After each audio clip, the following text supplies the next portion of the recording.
জুলাই আন্দোলনের যে মূল এজেন্ডা বাংলাদেশকে ঐক্যবদ্ধ রাখা, সাম্য মানবিক বাংলাদেশ সৃষ্টি করা, সেই এজেন্ডাকে তারা ধ্বংস করার চেষ্টা করছে। আমি মনে করি শুধু বগুড়া জেলা ছাত্রদল নয়, প্রতিটি ছাত্র হৃদয়ে তারা আঘাত করেছে এবং জুলাই যোদ্ধাদের হৃদয়ে আঘাত করেছে। জুলাই যোদ্ধা যারা ছিল তারা এরকম বক্তব্য আশা করে না।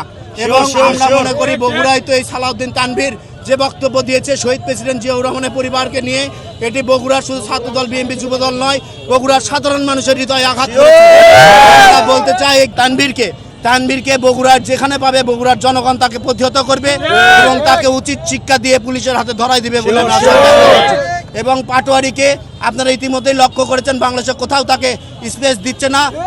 এই পাটোয়ারিকে বাংলাদেশের যেখানেই পাওয়া যাবে সেখানেই দেখবেন এই পাটোয়ারিকে বাংলাদেশের সাধারণ জনগণ, সাধারণ শিক্ষার্থী, জুলাই যোদ্ধা সকলে ঐক্যবদ্ধভাবে এই পাটোয়ারিকে আগে উচিত শিক্ষা দিয়ে বাংলাদেশকে আবার সোনার বাংলাদেশ রূপান্তরিত করবে।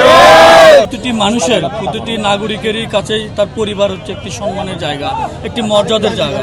সেই পরিবারকে নিয়ে যখন কেউ উদ্দেশ্যপ্রণীতভাবে, পরিকল্পিতভাবে যখন আক্রমণ করে কথা বলে, তখন কিন্তু আমাদের আদর্শের জায়গা থেকে এটি অত্যন্ত কষ্টকর এবং বেদনাদায়ক। একজন মানুষের, একজন নেতাকর্মীর, একজন দেশের জনগণের যখন অনুভূতিতে আঘাত লাগে, তখন কিন্তু মানুষকে নিয়ন্ত্রণ করা আসলে কঠিন হয়ে যায়। তো আমরা মনে করি যে যেভাবে উদ্দেশ্যপ্রণীতভাবে বাংলাদেশে একটি মহামারী আকার ধারণ করছে একটি রোগ, সেটি হচ্ছে ভাইরাল হওয়ার ইচ্ছা।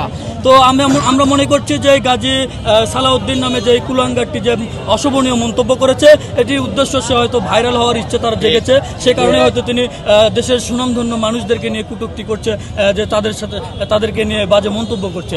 আমরা মনে করি এটি যদি অনন্ত বিলম্বে এটি তাকে গ্রেপ্তার করে দেশের প্রচলিত আইন অনুযায়ী তাকে যদি সাজা নিশ্চিত না করা হয়, তখন কিন্তু আমাদের প্রিয় নেতা জনাব তারেক রহমানের যে শুভাকাঙ্ক্ষী যে নেতাকর্মী রয়েছে সারা বাংলাদেশে, অসংখ্য নেতাকর্মী রয়েছে, তাদেরকে কিন্তু নিয়ন্ত্রণ করা সম্ভব হবে না। আমরা মনে করি এনসিপি জুলাই আগস্টের পরবর্তী বাংলাদেশকে ধারণ করে, পরিবর্তনের যে বাংলাদেশ সেটিকে ধারণ করে বাংলাদেশের রাজনীতি করছে। তো সেই রাজনীতির জায়গাতে এই অশোভনীয় মন্তব্য, এরকম আচরণ কিন্তু শিষ্টাচার বহির্ভূত আচরণ। আমরা মনে করি এটির কেন্দ্রীয় অফিস থেকে প্রকাশ্যে দেশ ও জাতির কাছে ক্ষমা চাইতে হবে এবং বগুড়ার সন্তান হিসেবে তার বাবা মা, তার পরিবার, তার 14 গোষ্ঠীকে এই বগুড়াবাসীর কাছে ক্ষমা চাইতে হবে। এই বগুড়ার জনগণ তাদেরকে ক্ষমা করবে না, এটি আমরা মনে করছি।